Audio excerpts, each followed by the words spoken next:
Hello everyone, my name is Pedro and I'm here to present my summer research project, which was done under the supervision of the excellent Dr. Zina Alfal, and it is entitled Speed versus Sensitivity, Evaluating Direct Quantitative Polymerase Chain Reaction for the Detection of Key Respiratory Pathogens in Pediatric Cystic Fibrosis Patients.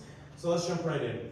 So cystic fibrosis is a genetic disease that is caused by a mutation of the CFTR gene, which is responsible for coating the chlorine channel that carries chlorine ions across our mucosal membranes. And this has an effect on organs throughout our body. And I brought some examples here. So what is this organ? Lungs. What about this one? And we all know where those come from. But I wanted to focus a little bit more specifically on the lungs and the effect of CF on the mucus in our airways.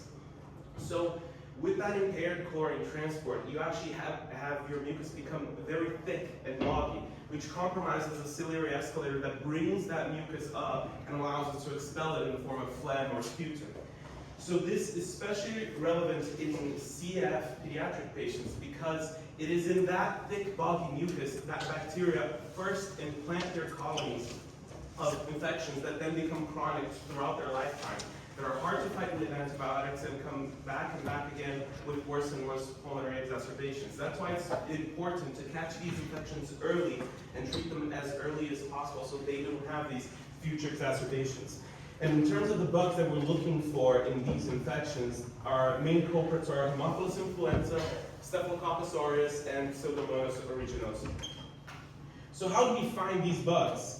So the standard detection method is, the gold standard is still culturing. So it's what is carried out in Loyola University Hospital, here in the CF clinic, and everywhere else around the world. However, with the advancements of technology, PCR has become cheaper, more efficient, and more reliant. And that's where quantitative real-time PCR comes in, or real-time qPCR, where you're able to actually quantify the number of bacteria from each genus or species that are in that sample. This way, you're not only getting positive or negative detection, you're seeing how that infection may be progressed, how the population of that bacteria may increase. And that also allows you to catch infections before they become symptomatic. You're going to see that population growing until the patient feels those symptoms, which would allow you potentially to treat those patients prophylactically with antibiotics before they even have to experience those symptoms. However, qPCR, real-time qPCR doesn't come without its hindrances. It's still a process that takes time, money, and personnel with many pre-analytical steps. And that's where direct sputum qPCR comes in. So using the Prime Direct Probe-RT qPCR mix, we're able to skip all of those pre-analytical steps, take the sputum, mix it with the PCR mix, and put it straight into the PCR machine, which saves a lot of time. And I brought a little diagram here just to exemplify the difference between the three methods, and you can also see that the time scale is significantly reduced.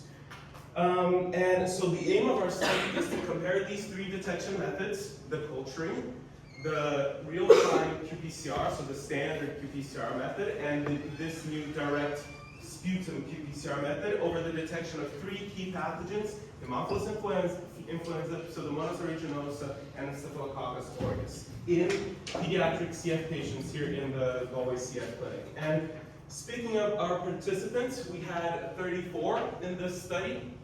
They all attended the CF clinic right close to here. And we had 4 exclusion criteria, so if they had any pulmonary exacerbations, new antibiotic initiation, or hospital admission in the last 4 weeks, they were not considered for the study, or just the sample that they provided was not accepted by the study. Our sample collection was done during their scheduled visits in the CF clinic, and they would either be spontaneous sputum collection or induced sputum with a nebulizer. And then once that sample is collected, it would be sent as it would for their normal treatment to the microbiology lab here in the hospital. And then what our study did is we took a portion of that sample, took it into the microbiology lab at the University of Galway, where we carried out a real-time qPCR, so that standard qPCR for all of those samples. Every single sample was tested, and then out of the ones that tested positive in that real-time qPCR, we then did the direct new method for qPCR. Also, to add some negative controls, we did 3 random direct qPCR on samples that tested negative or not detected in the real-time qPCR. So the genes that we used to detect those pathogens was OPRL for Pseudomonas aeruginosa, HPG for H. influenza, and LEP for Staph aureus, which are single-plex, single-copy genes that we're able to then say that, okay, this gene is only present in this bacteria, therefore, if we're able to detect with PCR, we have the bacteria there. And we're also able to quantify it, therefore, and that was approval was granted by the Goa University Hospital Clinical Research Ethics Committee, and the approval number is right there. So in terms of statistical analysis, we use GraphPad Prism version 10 to do a couple of tests. So Macromet's test allows us to quantify the disagreement between the 3 detection methods in a binomial manner. So did they detect positive or negative? Simple as that. And a greater score in the Macromet's test means more disagreement, a lesser means a greater agreement, so lesser disagreement. And Cohen's kappa is the opposite, so a greater score on the Cohen's kappa means more agreement, and a lesser score means lesser agreement. And Spearman's risk also allowed us to correlate the 2 numerical variables that we had, so we're able to see maybe if the number of copies that we detect with real-time qPCR matched those with the direct qPCR. So let's jump into our results. First off, our Pseudomonas aeruginosa actually grew in none of the samples that we had for culturing. However, 16 tested positive in the real-time qPCR, none of which were detected positive in this new method. Therefore, the Macromet's test, again, disagreement score, basically, was very high with a probability that showed that it was statistically significant. So there is a very statistically significant difference between, disagreement between these 2 detection methods.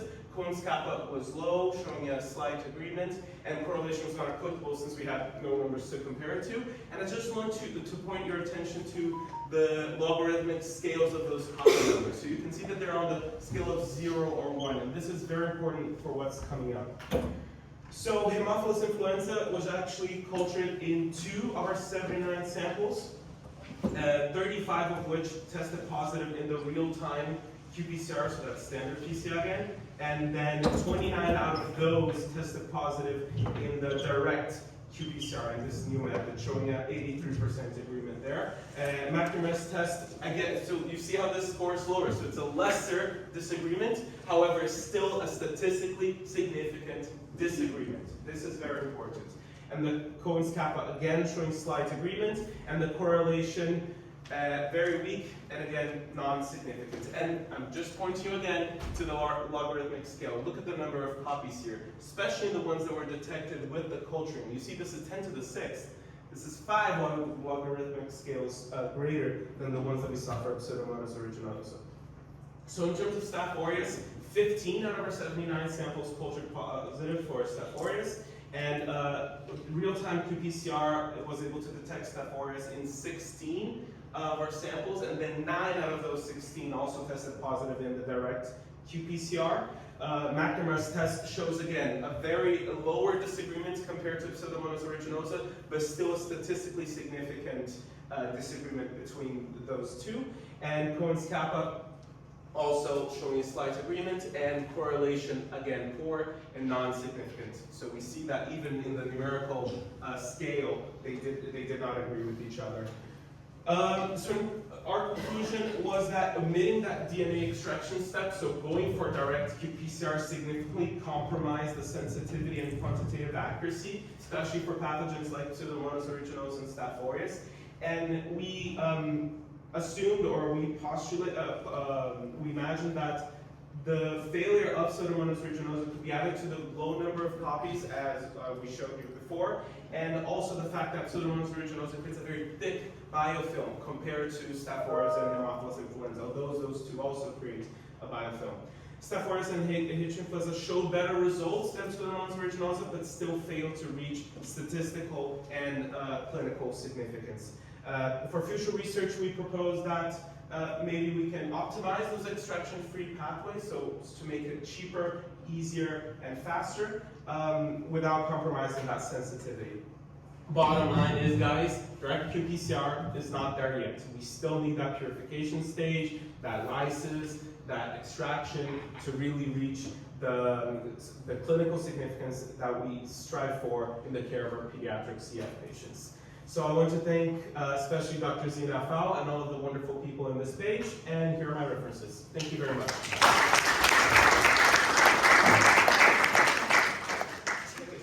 Great stuff. Thanks, Pedro. Thank you for all these infectious disease presentations. So who's got the first question?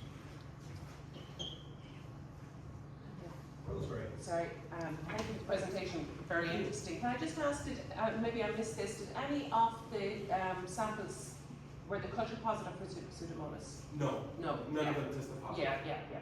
That's good. That's what you want clinically. Yeah. Yeah, great. Okay. So that may be actually that nobody actually had Pseudomonas, so it would be very hard then to make any comment around Pseudomonas in terms of the other subsequent testing. Yeah, it could be also as well due to the low numbers of Pseudomonas, which are able to be picked up by the PCR but not by the culture. You just don't have enough of the bacteria there to grow a colony. And that's something that we saw in other studies as well. They were able to see infections that were colonizing a patient's lungs and were about to become symptomatic before they actually came up in culture. Yeah. Thank you for the question. Thank you. So that was an excellent presentation. So my question is mostly technical.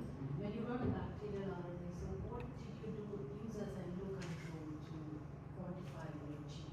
Oh, okay. So we use G-blocks for those same gene copies. So we did 10 to the 8th copies and 10 to the 5th G-blocks for each of those specific genes. So we were able to see that if we saw enough numbers where the curve in the PCR report matched or were over the 10 to the 5th, we could see that they were positive. So we had G-blocks that confirmed that there were the genes there in the same strips, so that we're able to compare whatever samples we're testing. We see that the color, let's say the output of the PCR machines in the light cycle match the ones that we actually know that you have a gene there. Does that answer your question? I was asking, like, do you have like a control sample as well as a control for the gene? Oh, yes, thank you. Sorry. So we had negative controls where we had just simple PCR grade water, so simple water, and we also had a control where it was just the PCR mix with no genes, and then positive controls as well, as I mentioned with the G-blocks. Thank you for the question. Thanks, Pedro. Good presentation. You touched upon in your conclusion, but I was wondering if you could expand on maybe what kind of biological or structural features might of influence in Staphylococcus might make them more detectable in the extraction of the assays relative to the one that didn't. Okay, thank you. So those main structural features that we think that could, as I mentioned, was that biofilm, because it can significantly compromise basically, because if you imagine what the process of PCR, you're asking for an enzyme that's a molecule size to meet another molecule on a sample by random, entropy, and then have them match together. So if you have a biofilm that is a big continuous structure, you create a physical block for that enzyme. So that's what we postulate mainly. And the lack thereof of a biofilm is, we think, is the main cause for the Staphylococcus aureus and the Haemophilus influenza for not having, or the opposite, right? So not that the enzyme is able to reach them or reach their DNA easier. Thank you very much.